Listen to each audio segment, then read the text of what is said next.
जर छत्रपती शिवाजी महाराज अचानक महाराष्ट्रामध्ये आले तर आपण त्यांना काय दाखवणार? उंच इमारती, भले मोठे रस्ते, की मोबाईलचा जमाना, की भ्रष्टाचार, अन्याय आणि स्वार्थ, काय इथली तुटलेली माणुसकी? हा प्रश्न फक्त माझ्या मनामध्येच नाही तर इथल्या प्रत्येक मराठी माणसाच्या मनामध्ये हा प्रश्न उभा राहतोय. आणि म्हणूनच मी सुयश शिवाजी थोरात डी.वाय. पाटील कॉलेजचा विद्यार्थी आज या व्यासपीठावर विषय म्हणतोय, शिवरायांचा महाराष्ट्र आणि आजचा महाराष्ट्र.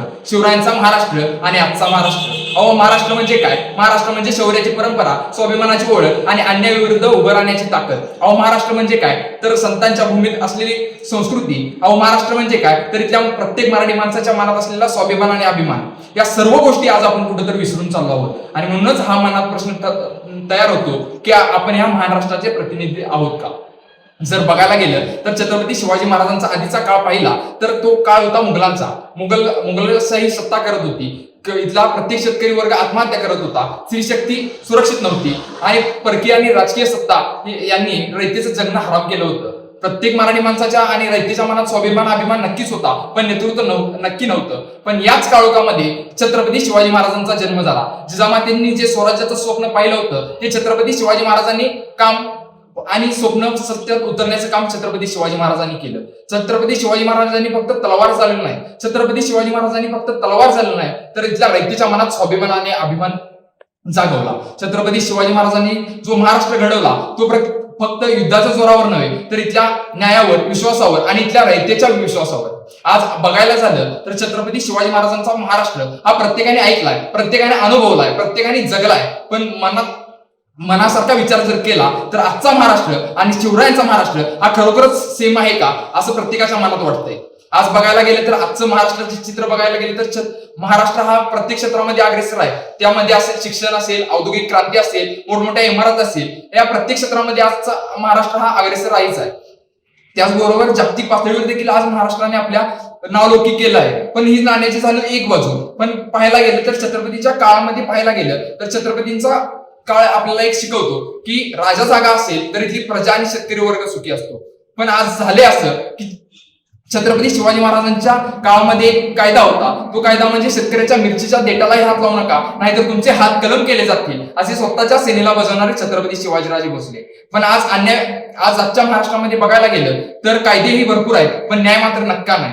छत्रपती शिवाजी महाराजांच्या काळामध्ये बघायला गेलं तर भ्रष्टाचार करणाऱ्याला कडेलोट केलं जायचं, स्त्रियांवर अत्याचार करणाऱ्याला त्याचा चौरंग केला जायचा. पण आज झाले असं, आजच्या महाराष्ट्रामध्ये घडतंय असं की जो कायदा करतो तो कचेरीच्या बाहेर आणि जो निर्दोष असतो तो दिवसेंरात्र कोर्टाच्या पायऱ्या झिजवत असतो. हे बघायला गेलं तर आजचं महाराष्ट्राचे चित्र भरपूर बदललेलं आहे असं मला वाटतं. मध्ये एक प्रस्ताव आला होता की छत्रपती शिवाजी महाराजांची मूर्ती ही समुद्रामध्ये उभा करण्याची. मला असं म्हणायचं आहे, मूर्ती उभी करायची आहे ना, नक्की उभी करा. पण आज आपण एक शपथ घेऊ की आजचा महाराष्ट्र हा छत्रपती शिवाजी महाराजांच्या विचारावर चालला पाहिजे. आज खरंच छत्रपती शिवाजी महाराज आपल्यामध्ये असते तर म्हणले असते त्यांनी, आज आपली रय चुकी नाही तुम्ही आणि तुम्ही आमचे पुतळे उभे का करताय.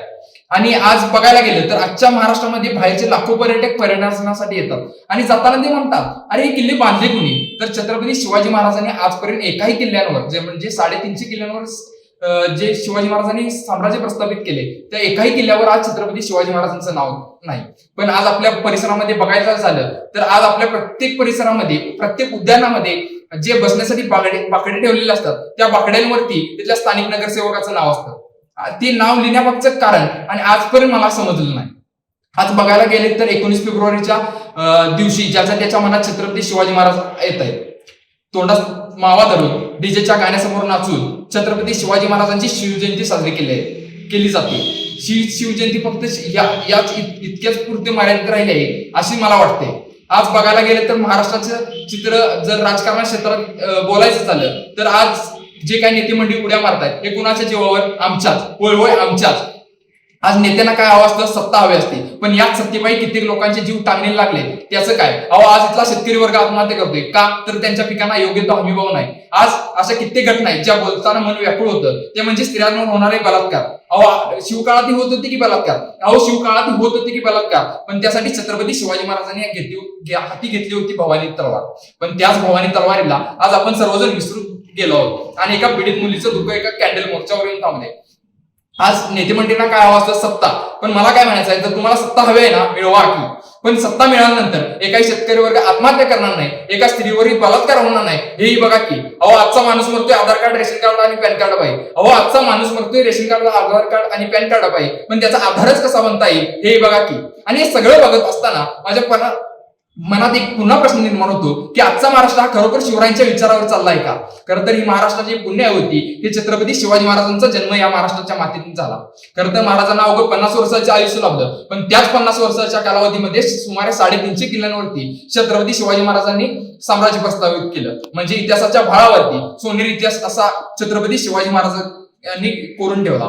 पण आज असं वाटतं ज्या छत्रपती शिवाजी महाराजांचं ज्या गडकोट किल्ल्याला पाऊल लागलं तो गडकोट किल्ला आज स्मारक व्हायला हवं, पण आम्ही समुद्रामध्ये स्मारक उभा करण्याची स्वप्न पाहतोय.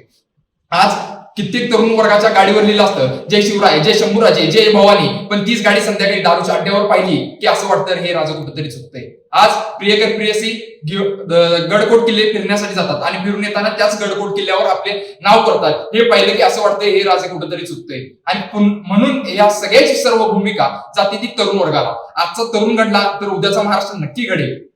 मग तो तरुण भरकडत चाललाय की सोशल मीडियाच्या आहार असेल, नशेच्या आहार असेल, जबाबदारीपासून जास्त लांब जाणे असेल.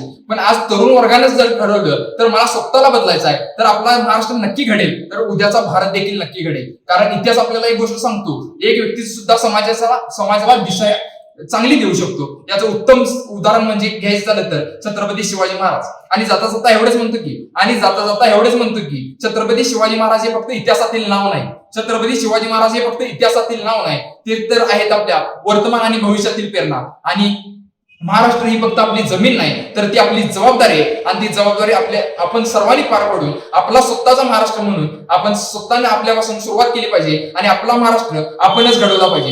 एवढे बोलून आपल्या सर्वांची रजा घेतो. धन्यवाद. जय हिंद, जय महाराष्ट्र.